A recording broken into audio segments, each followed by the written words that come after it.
चौपट में पढ़ती थी। दोस्त एक मर्तबा दो दोस्त एक जंगल से गुजर रहे थे।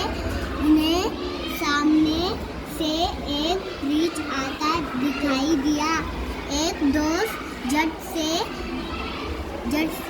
एक ऊंचे पेड़ पर दरख्त पर चढ़ गया।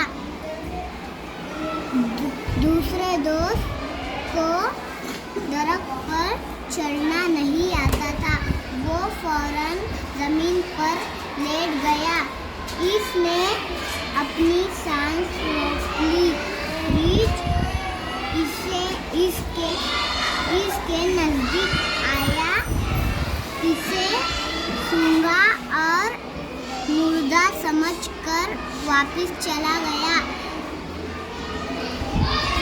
पहले दोस्त दरख्त से नीचे उतरा, दूसरे दोस्त के पास गया। क्या है? सही पढ़ो। क्या है? पास के बाद क्या है? पास और ये क्या है? आया। हाँ, पास और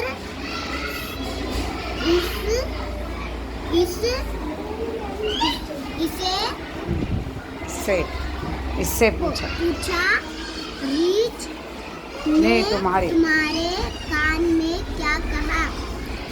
दूसरे दोस्त ने